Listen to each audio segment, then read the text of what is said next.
Please welcome to, and then from 1976 to 1988, Doug Newton headed Yankee One Management, a sports management company in New York, whose exclusive clients included Roger Maris, Sparky Lyle, Whitey Ford, Phil Rizzuto, and Billy Martin.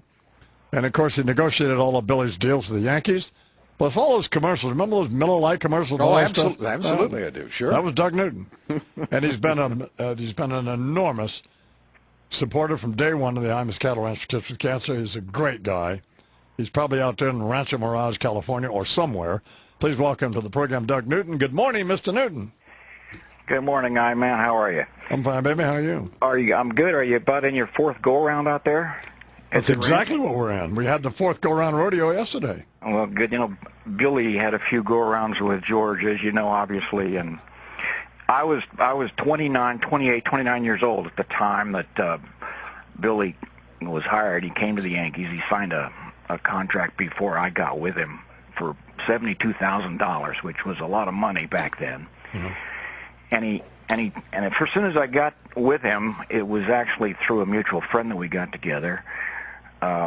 He said to me, "What do you think of these clauses in this contract?" And he showed them to me, and there was all kinds of these good boy clauses in there that George had put in, and that sort of left kind of a bad taste in Billy's mind. What do you mean, good boy clauses? Well, he said, you've got to at all times conduct yourself in a manner that is in keeping with the absolute best traditions of the New York Yankees. You can never get into any kinds of altercations with anybody, and you must always speak very highly of the management of the New York Yankees. Well, that's the kind of contract I have now. Well, I don't know. I got the best lawyer on the planet. Well, that actually came back kind of to haunt us in a few years later. But at the time, George, he was 45, 46 years old. And Billy was about the same age or a year older.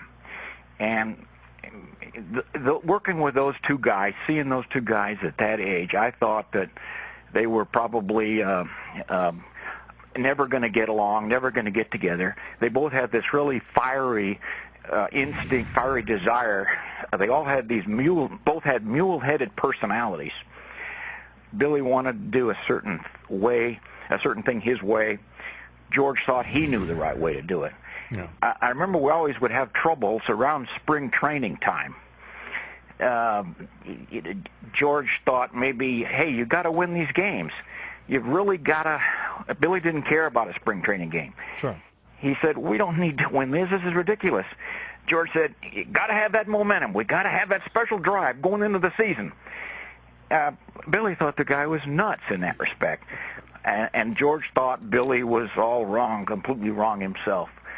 But, you know, thinking about George, I really got all these emotions. I cared for the guy a great deal. He was a spectacular showman. He was a wonderful guy. On the other hand, when you were 28, 29 and had to go toe-to-toe with him, and when he said to you, Newton, if you don't get in line here, and if you don't get Martin to do X, Y, and Z, I'm going to bury your ass. And he put the fear of God into a lot of people. He told me one time if he could end up destroying me. But I really didn't have anything at the time to destroy, so I really, it didn't really get to me. It didn't really concern me that much. And Billy, he was feisty as could be. He said, Steinbrenner's just a lot of hot air. But he is, in fact, the owner of the team. So, is there any way that you can figure out a way for us to get along?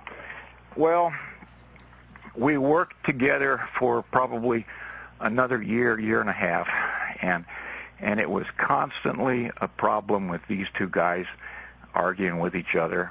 Billy wanted to do a certain way, his way. Steinbrenner hated to have anything in the newspaper that could